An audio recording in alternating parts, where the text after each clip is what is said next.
बिस्मिल्लाहिर्रहमानिर्रहीम। अस्सलाम वालेकुम। कैसे हैं बच्चों आप सब? उम्मीद है ठीक ठाक होंगे। हाँ, मेरा नाम नीलोफ़र है, जमात चहारा में, मज़मून उर्दू है, लेक्चर नंबर 4 है। सबक का नाम है हज़रत नूह अलैहिस्सलाम की कहानी। सफ़र नंबर 40 है। तारीख़ 7 जुलाई है और दिन है मंगल। ठीक है, आप लोग अपना सफ़र नंबर 40 निकालें बुक का।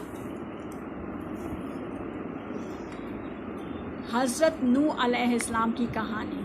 पहले तो ये बताएं हज़रत नूह अलैहिस्सलाम कौन थे? वो अल्लाह के नबी थे। ठीक है, वो अल्लाह के नबी थे। वो आए और उन्होंने लोगों को कहा कि आप लोग गरूर मत किया करो, अच्छे काम किया करो, दूसरों पे जुल्म ना किया करो। लेकिन लोग जो थे, उनकी आवाम जो थी, उनकी कौम जो थी, उनकी बात नहीं मानती थी और उनका मजाक उड़ाती थी और हमेशा गरूर और तकब्बुर करती थी और उसके किसी भी उनकी इसकी बात नहीं मानी जाती थी। एक दफ़ा हज़रत नूह अलैहिस्सलाम को अल्लाह ताला ने हुक्म दिया कि कश्ती बनाएं, तो ये जंगल में गए और इन्होंने कश्ती बनानी शुरू कर दी। इसके जो कौम के लोग थे वो इस पर बहुत हंस रहे थे कि यहाँ पे तो ना दरिया है, ना समंदर है, ना पानी है, ना कुछ है, तो कश्ती आप लोग कहाँ चलाओगे? हंसते रहे थे। लेकिन हज़रत नूह अलैहिस्सलाम और उनके साथी खामोशी से कश्ती बनाते रहे थे। लेकिन फिर हज़रत नूह अलैहिस्सलाम ने तो अल्लाह ताला से दुआ की कि ये मेरा कहना नहीं मान रहे कि इनके पर अज़ाब नाजिल फरमा। तो अल्लाह ताला ने उन पर अज़ाब नाजिल फरमाया और बहुत तेज़ तूफ़ानी बारिश होना शुरू हो गई थी और सबके घर बह गए। लोग दरख्तों पे चढ़े थे वो भी टूट गए, ऊपर पहाड़ों तक पानी पहुंच गया। लेकिन वो तो सारे तबाह बर्बाद हो गए। लेकिन हज़रत नूह अलैहिस्सलाम और उसके जो मानने वाले थे वो एक कश्ती में सवार होकर एक मुकाम पर, एक महफूज मुकाम पर पहुँच गए। ठीक है, अब हम इसकी रीडिंग करते हैं। आप लोग अपने हाथ में पेंसिल रखें और जो मुश्किल अल्फाज हैं उसको अंडरलाइन करते जाइएगा। ठीक है, हज़रत नूह अलैहिस्सलाम की कहानी। हज़रत नूह अलैहिस्सलाम अल्लाह के नबी थे। अल्लाह ताला ने इन लोगों की हिदायत के लिए भेजा।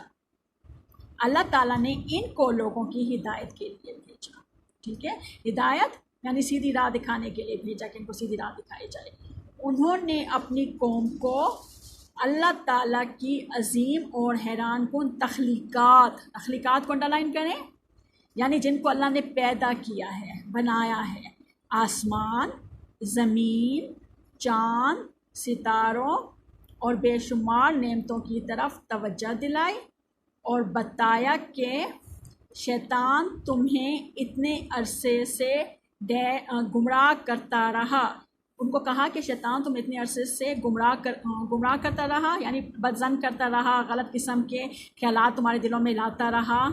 ठीक है, तुम इस गुमराही से बाज आ जाओ, तुम इस गुमराह से बाज आ जाओ, यानी ऐसा काम ना करो तुम, बल्कि अल्लाह को मानो, उसकी इबादत करो। ठीक है, यानी गुमराह करता रहा, उनको भटकाता रहा कि आप ऐसा ना करो। अगर तुम लोगों ने मेरी बात ना मानी तो अल्लाह के सख्त अज़ाब के मुस्तहिक बन जाओगे। मुस्तहिक को अंडरलाइन करें।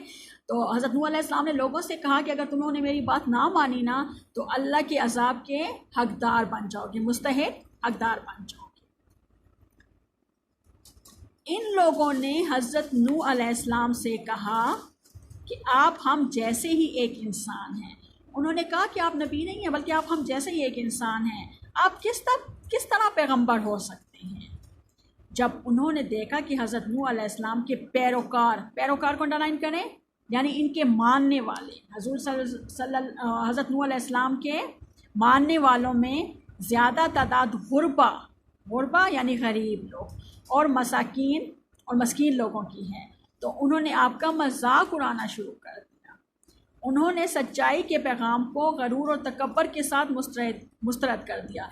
हज़रत नूह अलैहिस्सलाम जो उन्हें सच्चाई का पैगाम दे रहे थे, तो वो अपने आप पे गरूर करते थे। तकब्बुर करना यानी गरूर करते थे, मगरूर लोग थे वो लोग।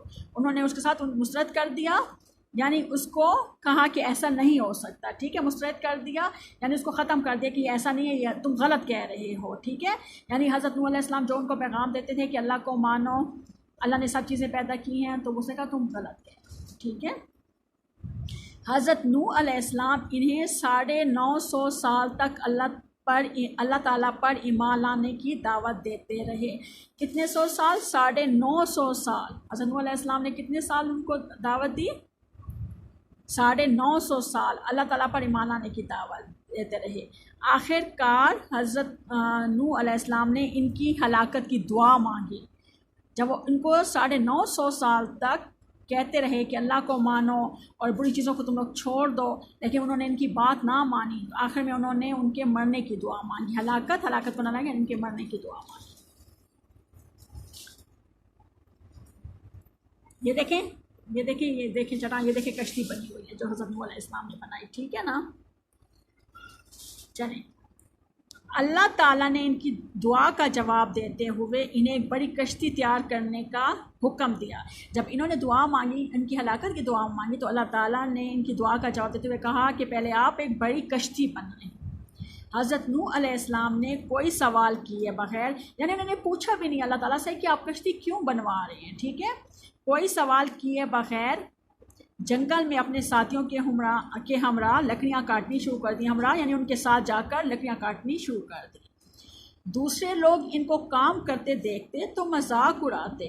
तो जो 7 लोग गुजरते थे, जब इनको काम करते हुए देखते तो इनका मजाक उड़ाते। ठीक है, ये तुम लोग कहाँ जाने के लिए कश्ती बना रहे हो? यहाँ तो दूर दूर तक कोई दरिया या समंदर नहीं है, ये कश्ती मिट्टी पर चलाओगे क्या? वो हज़रत नूह अलैहिस्सलाम और उनके साथियों को जब कश्ती बनाते देखते तो उनका मजाक उड़ाते थे। यहाँ तो पानी भी नहीं है, दरिया नहीं है, समंदर नहीं है, तो तुम लोग मिट्टी पर कश्ती चलाओगे? हंसते थे उन पर। तो हज़रत नूह अलैहिस्सलाम और उसके जो जाने वाले थे वो कोई उनका जवाब नहीं देते थे। हज़रत नूह अलैहिस्सलाम और उनके साथी इन बातों का कोई जवाब ना देते और अपने काम में लगे रहते। कुछ दिनों में बहुत बड़ी कश्ती तैयार हो गई।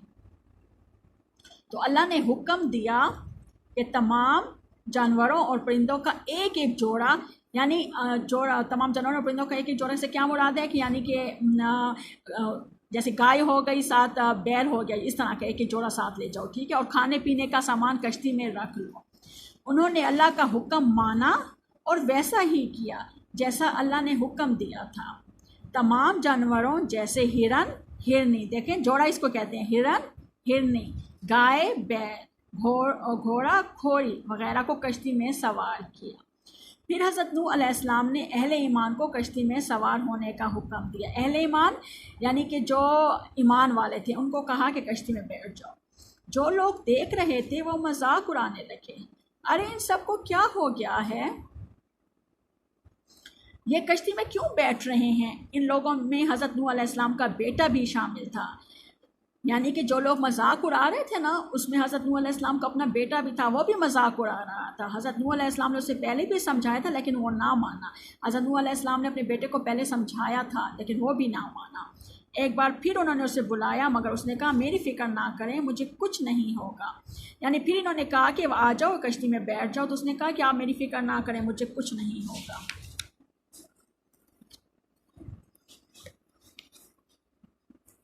आखिर अजाब का मुकर्रर दिन आ पहुंचा। अजाब यानी जिस दिन उन पर अजाब नाजिल होना था, कोई कहर नाजिल होना था। ठीक है, का मुकर्रर दिन आ पहुंचा। मुकर्रर यानी जो दिन मुकर्रर हुआ था कि इस दिन अजाब आएगा, वो दिन आ पहुंचा। आसमान से ज़बरदस्त बारिशों का सिलसिला शुरू हो गया। यानी आसमान पर बारिशों का एक सिलसिला शुरू हो गया, बहुत ज़्यादा बारिश होने लगी और ज़मीन से भी पानी के फुहारे फूट पड़े। यानी इतनी ज़्यादा बारिश थी कि ज़मीन पर भी हर तरफ पानी ही पानी था। लोग अपनी जान बचाने के लिए इधर उधर भागने लगे। कुछ दरख्तों पर चढ़ गए और कुछ मकानों की छतों पर। यानी इतना पानी था कि जब बारिश होती ज़मीन सारी भरने लगी तो लोग घर की छतों पर चढ़ गए, दरख्तों पर चढ़ गए। लेकिन इतना पानी हो गया कि दरख्त भी डूब गए और मकान भी, यानी सैलाब आ गया बहुत ज़्यादा। यहाँ तक कि जिस पहाड़ पर हज़रत नूह अलैहिस्सलाम का बेटा अपनी जान बचाने के लिए चला था वो भी डूब गया। अब पहाड़ देखिए कितना ऊंचा होता है, तो वो भी डूब गया। वो उस पहाड़ की चोटी पर चढ़ गया था कि मैं बच जाऊंगा, लेकिन वो डूब गया। क्यों? क्योंकि उसने अपने अब्बू का कहना नहीं माना था।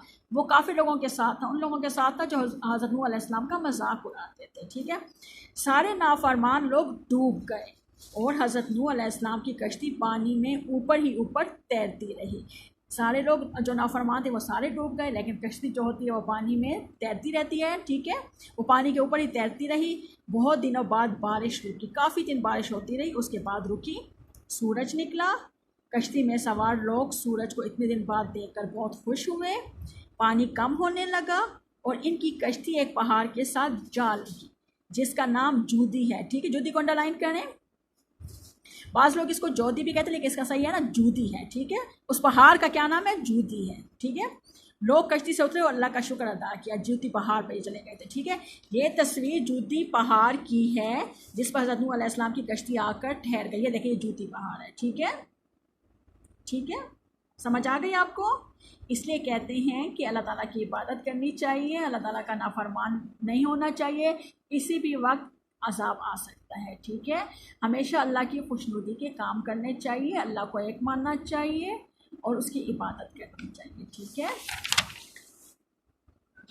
अब आप लोग आए ये सफ़ा नंबर 44 पर। ये आपने ख़ुद करना है, किताब में इसकी मशक़ करनी है, ठीक है। हरूफ इम्बसात यानी खुशी के हरूफ, ठीक है। हरूफ इम्बसात खुशी के हरूफ, क्या ये वह हरूफ हैं जो खुशी के मौके पर बेख्तियार ज़बान पर आ जाएं। जैसे क्या होता है? माशाअल्लाह, सुभान अल्लाह, वाह वाह, आहा वगैरह, ठीक है।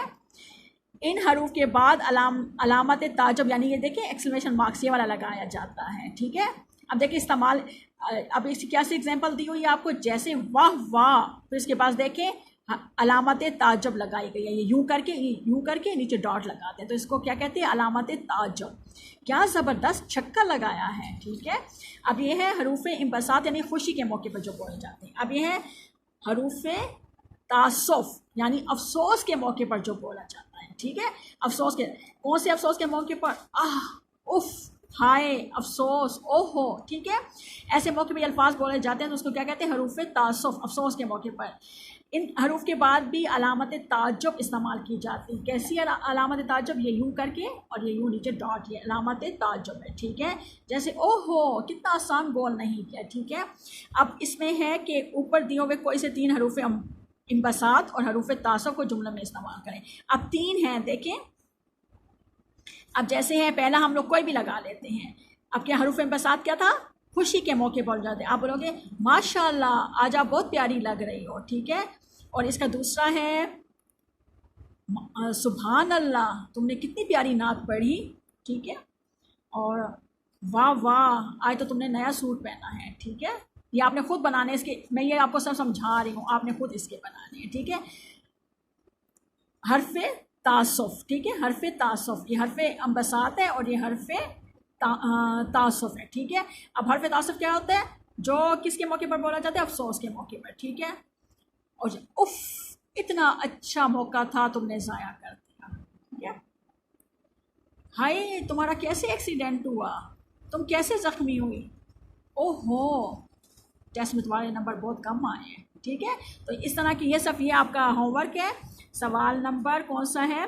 ये है सवाल नंबर 6, ठीक है। ये आपका होमवर्क है सफ़ा नंबर 45 पर। सफ़ा नंबर 45 पर सवाल नंबर 6 आपने किताब में ही करना है, ठीक है। ये तीन इसके जुमले बनाने हैं, हर्फ इम्बसात के और हर्फ तासुफ के 3 जुमले बनाने हैं, ठीक है। और फिर मुझे सेंड करेंगे और मैं चेक करूँगी। इसके अलावा आपने भी नोटबुक में इमला के अल्फाज भी लिखने हैं, ठीक है। शुक्रिया।